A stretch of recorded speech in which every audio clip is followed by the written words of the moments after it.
Bismillahirrahmanirrahim. Assalamualaikum warahmatullahi wabarakatuh. Pemirsa Royah TV. Tahun 2018 menjadi tahun politik. Bingar-bingar mengenai perpolitikan telah santer panas terdengar. Mulai dari perebutan kursi jabatan hingga mahar politik yang angkanya sampai triliunan. Kita akan kupas tuntas bersama dengan Ustadz Yonarian Tresna pada kesempatan kali ini. Dan pemirsa Royah TV, kita akan mulai dari pertanyaan, apakah Islam mengenal dengan politik? Baik, Ustadz, bagaimana sebetulnya politik dalam pandangan Islam, Ustaz?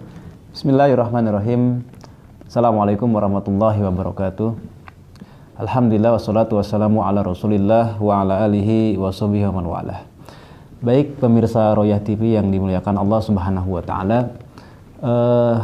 Sebagaimana kita ketahui memang tahun ini adalah tahun politik ya. Menurut banyak kalangan karena memang di tahun ini diselenggarakan berbagai macam pagelaran pilkada ya. Betul. Apakah tingkat kota ataukah tingkat provinsi, termasuk juga kabupaten.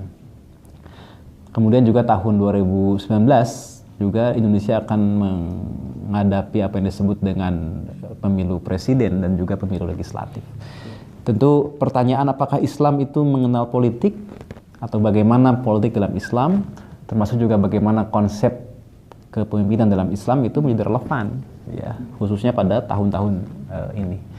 Nah, oleh karena itu mari kita mulai sedikit melihat bagaimana sesungguhnya Islam memosisikan politik termasuk pemerintahan ya.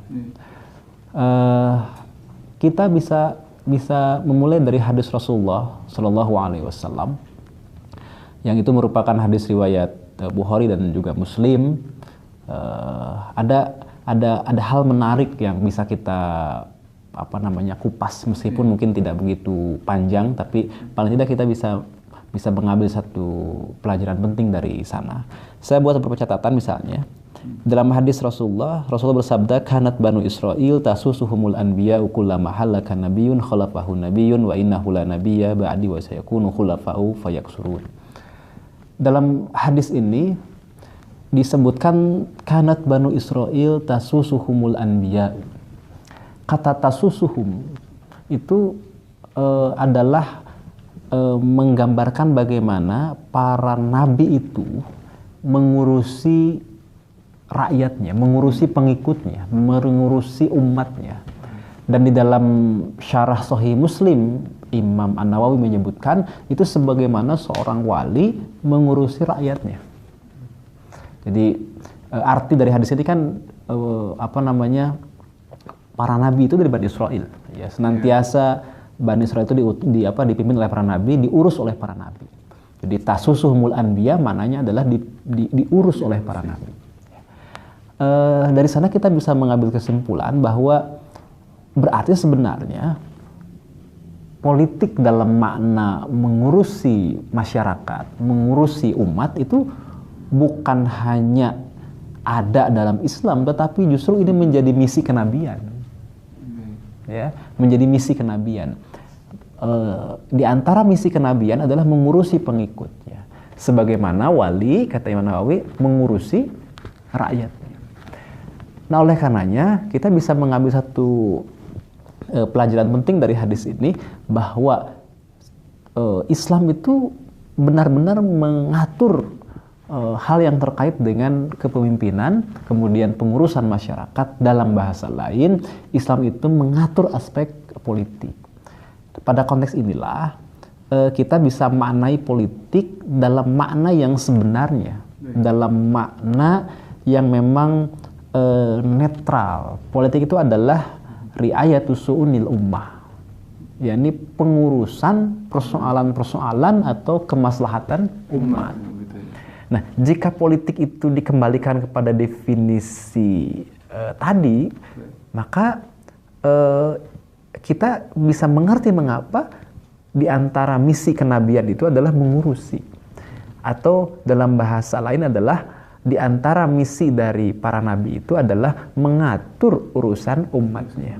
Dan kata Nabi kan, setelah aku lah nabi ya ba'di, tidak ada nabi. Yang ada adalah para khulafa. Ya, atau para khalifah. Khulafa adalah jama' dari khalifah. Para khalifah yang jumlahnya banyak. Jadi amanah pengurusan ya, atau amanah riayatu su'unil ummah atau amanah berpolitik itu sejak zaman Nabi sampai dengan para khalifah, sampai dengan khalifah terakhir. Nah, ini kita akhirnya bisa mengerti mengapa Islam itu dikatakan sebagai tibyanan likulli syai'in, karena pada faktanya semua aspek dalam kehidupan ini tidak ada yang tidak diatur oleh Islam, termasuk pengurusan masalah umat yang itu disebut dengan politik. Politik dalam Islam. Ya, dalam Islam. Maka hingar-bingar perpolitikan di tanah air misalnya dalam tahun ini dan tahun depan itu sesungguhnya Islam harus memberikan cara pandang tertentu. Islam harus memberikan kontribusi bagaimana melihat realitas ini, karena ini adalah fakta tentang pengurusan masalah umat. Baik Ustadz, barusan kita membahas mengenai kepengurusan. Nah, lalu apakah Islam juga berbicara tentang pemerintahan, Ustadz? Ya, di dalam hadis tersebut kan disebutkan bahwa setelah amanah itu berakhir sampai kepada Nabi terakhir, yakni baginda Muhammad SAW, dan tidak ada Nabi setelah beliau, kemudian misi itu dilanjutkan oleh para khalifah. Ya, jadi misi itu dilanjutkan oleh para khalifah. Khalifah itu adalah personal orang ya yang memimpin masyarakat, yang memimpin umat itu dengan aturan tertentu. Ya. Jadi kalau kita bicara khalifah, maka itu otomatis berkaitan dengan sistemnya, yakni khilafah. Dari hadis ini saja sebenarnya kita bisa mengambil satu kesimpulan bahwa Islam itu bukan hanya mengatur bagaimana pengurusan masalah umat, bukan hanya juga berbicara tentang person kepemimpinannya, tetapi juga menjelaskan bagaimana sistem yang diberlakukan itu. Jadi sistem khilafah itu. Tetapi sekarang kan umat merasa asing ya, merasa asing, dan mungkin ini sesuatu yang tidak banyak dipelajari apalagi di sekolah-sekolah dan seterusnya. Dan ini bisa kita mengerti di dalam salah satu hadis riwayat Imam Ahmad misalnya disebutkan la tanqudunna urul Islam urwatan fakullama intaqadat urwatun tashabbathan nasu billati taliha wa awaluhunna naqdan al-hukmu wa akhiruhunna as-shalah. Rawahu Ahmad. Hadis ini menyebutkan bahwa ada simpul Islam itu yang terputus ya, terputusnya simpul Islam, yakni urul Islam. Atau lepas lah ya. Dan lepasnya itu adalah urwatan ya. Ya, satu demi satu gitu lepasnya itu. Nah, kemudian muncul pertanyaan, apa yang dimaksud dengan simpul ini? Apa saja? Ya, apa saja simpul yang lepas itu? Disebutkan di sana bahwa yang pertama kali lepas adalah al-hukmu, yakni pemerintahan. Kemudian yang terakhir lepas adalah sholat. Jadi secara fakta memang kita bisa sedikit maklum mengapa umat ini begitu asing dengan pemerintahnya sendiri, karena memang ini adalah simpul yang pertama kali lepas. Ya. Meskipun pada sisi lain kita juga tidak bisa mengerti bagaimana mungkin lepasnya ini hanya beberapa puluh tahun, kan belum satu abad, tetapi begitu dilupakan oleh umat ini. Baik, kita kembali ke pertanyaan tadi. Jadi kalau pertanyaannya adalah Islam mengatur tidak atau berbicara tidak masalah pemerintahan, jelas ya.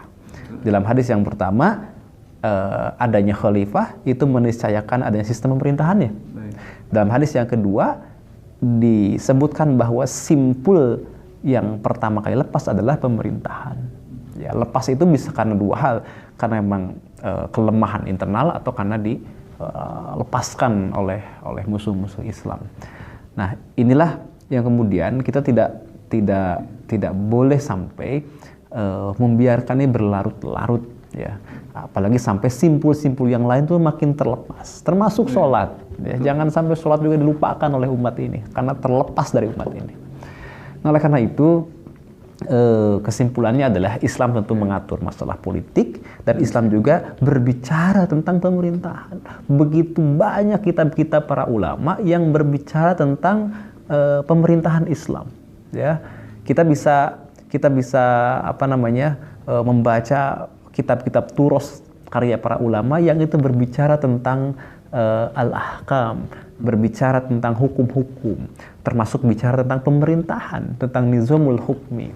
Bahkan dalam kitab-kitab hadis saja, di dalam hadis Bukhari misalnya ada kitabul ahkam, dalam Sahih Muslim ada yang disebut dengan kitabul imarah. Itu menunjukkan bahwa persoalan terkait dengan pengurusan umat, tentang pemerintahan, itu bagian yang tidak bisa dipisahkan dari ajaran Islam. Ya, kitabul ahkam dalam Sahih Bukhari, kitabul imarah dalam Sahih Muslim, termasuk bab tentang kepemimpinan dan juga khilafah di dalam kitab-kitab fikih, itu menunjukkan bahwa Islam itu berbicara tentang pemerintahan. Baik, terima kasih Ustaz. Dan pemirsa Royah TV, jelas Islam membahas mengenai pemerintahan dan juga politik tentu saja. Lantas, bagaimana sebetulnya kepemimpinan dalam Islam ketika kita lihat banyak sekali pemimpin saat ini yang bisa dikatakan sebagai pemimpin yang zalim. Nah, apakah bagaimana sebetulnya Islam memandang sosok pemimpin tersebut? Kita akan lihatkan pada video berikutnya. Tetap bersama kami.